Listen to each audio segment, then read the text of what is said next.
Imagine that you buy the latest gadget online, like the new hoverboard motorized skateboard. 10 minutes into trying it out, its battery seems to fail and your hoverboard stops suddenly. You fall forward and break your arm. If you were very hurt, would you be able to sue the hoverboard manufacturer or the company who sold it to you? How do you establish who is to blame? Liability describes the state of being legally responsible for something, especially when it causes harm. Product liability is the area of law in which consumers can bring claims against manufacturers and sellers for products that injure people.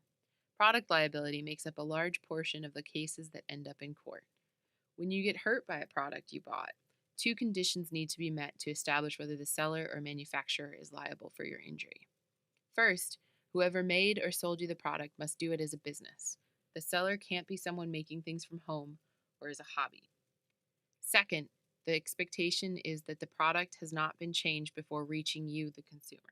A company's responsibility for making sure its products are safe is different from an individual's responsibility to behave safely. If you're suing an individual, you need to prove in court that the defendant wasn't being careful enough to keep people safe. Product liability is different. Product liability is a form of strict liability, which means that there is no need to prove whether the manufacturer was being careful. The manufacturer is liable anytime it is shown that their product is defective.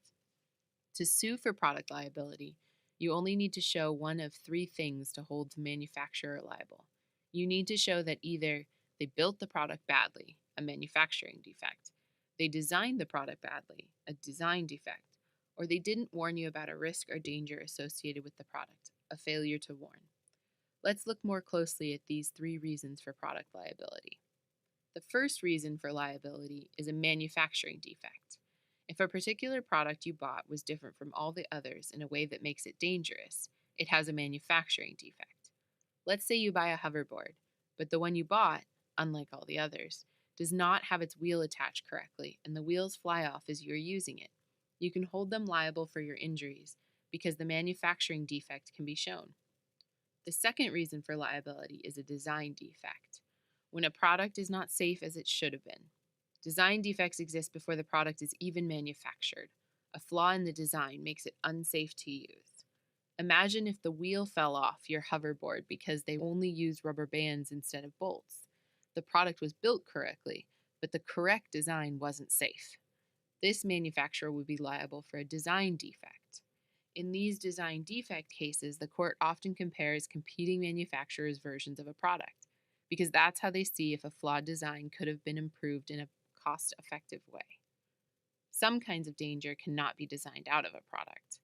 Swimming pools will always create a drowning risk, and combustion engines will always produce toxic exhaust. The third form of product liability arises when there is potential danger involved with using a product and the customer wasn't warned about how to avoid harm. We call this third defect a failure to warn. If you are making or selling a product like this, you can be sued for failing to warn people about the risk of danger. Imagine you're riding your hoverboard doing cool tricks. Of course, you will be wearing a helmet. If you look inside that helmet, it'll let you know what kinds of activities that the helmet is not able to protect you from. This warning exists because it's not clear how strong the helmet is just by looking at it. And if you use a bicycle helmet for football practice, motorcycling, or skydiving, you'll be unprotected. If a product doesn't provide the user with enough information to know the risks of their product and how to avoid those risks, the manufacturer can be liable for a warning defect in their product. Manufacturers and sellers are not always liable for injury caused by their products. If you use a product in an unforeseeable way, like trying to use your car as a pontoon boat, they can't be held liable for injuries that result. If you were to modify a product after you buy it, like replacing the tires on your car with skis, same thing goes. Another important thing to keep in mind is that product liability is about injury that results from physical products. There is no liability that results when your video game freezes and you lose your high score.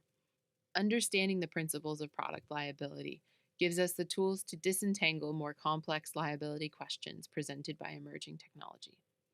Let's consider product liability with respect to driverless cars. Imagine that a mass market driverless car becomes available and you buy one. For most people, the car works well without any issues, but yours is different and glitchy. One day, the car is supposed to take you from home to work. Instead, it drives you off the road and into the lake. In this case, you could sue for product liability under the theory of manufacturing defect. But instead, what if every model of the car drove off the cliff because the code told all of them to do so? That's a design defect. When you think about it this the way that product liability law is already written is robust enough to deal with many of the challenges presented by emerging technology. That's not to say that driverless cars do not present any tricky liability issues. If you modify a car by installing driverless car hardware, who is liable in the event of an injury? The car manufacturer or the modifier?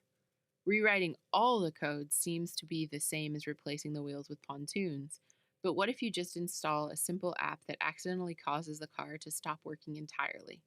Is it the car maker's fault, the app maker, or you for putting the pieces together to make the useless machine?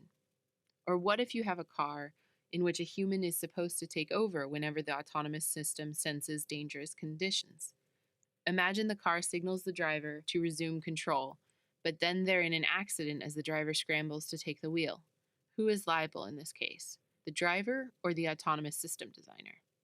Driverless cars are often said to present inscrutable problems for product liability law. On the contrary, the same issues become more approachable when we ask the right questions. By digging into the details of what caused harm and how, product liability law provides straightforward ways to establish who is liable for injury.